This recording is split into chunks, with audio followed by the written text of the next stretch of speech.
Hey guys, so thanks for tuning in. Please subscribe if you like the video. Would love the support. Um, yeah, I hope y'all watched the previous video. Kind of broke down why I'm going to do this study. I don't want to take time to explain why. I'm just going to get right into it. So, today we're looking at the first apology of Justin Martyr. Love Justin, amazing man of God, so intelligent, so just amazing. I mean, just the things he said are absolutely amazing. And what you'll notice in his writings and many of the church fathers, many of the things today that the church is dealing with are the same things they dealt with back then.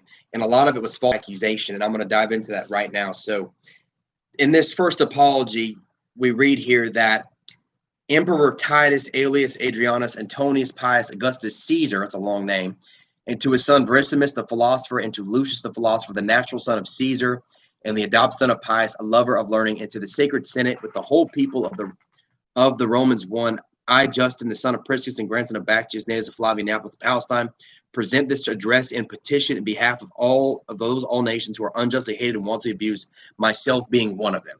So here it is. So Justin is writing a letter to the leaders of that time, giving a defense for what the Christians believe and what they're practicing. So I want to make a quick note here. Many people today that I've encountered, they said, I don't think it's right for the church to get political. Let's make something clear. That is a prejudiced statement. What do I mean by that? Because you are a religious person, you are a religious entity, you no longer have your right to speak freely on politics. That's what you're saying. Now, I get it. You don't think the two should mix. Now, unfortunately, I think you may be greatly misled or ignorant to the things of church history, because the church has always had a political voice. And even in the Old Testament, you will notice many of the prophets, they spoke to political leaders, right? We have Esther, we have Elijah, we have Elisha, we have Daniel, right, with King Nebuchadnezzar, right, King Darius, Cyrus, all these guys, they interacted with the Jews.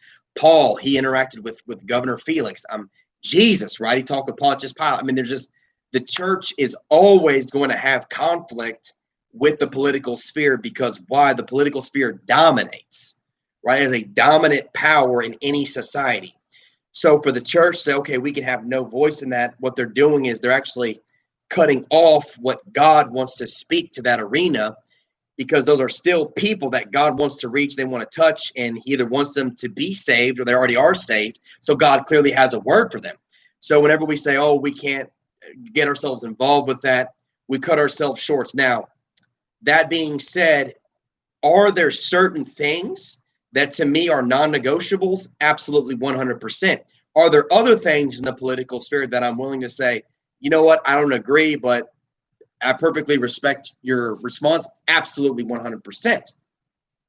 So for me, the some of the non-negotiables are freedom of worship, freedom of speech, uh, abortion is to be illegal. That's a sin against God. It is murder.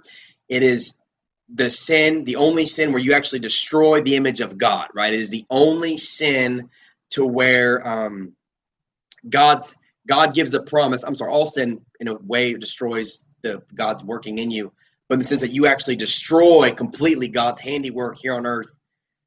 That is a sin that God said, by if you shed the blood of the innocent, by man's blood your blood shall be shed. Only sin that God actually gave a promise of an equal sort of bloodshed, right? And I don't know of any other sin that would lead to actual bloodshed by man in the Bible.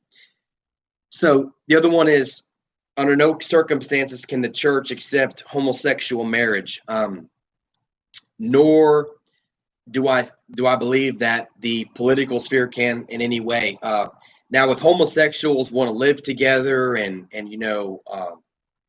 have a house together, I don't have any issue with that. That's their freedom. Like, I would never tell someone that they can't do that. I would tell them it's sin and they're going to go to hell for doing that.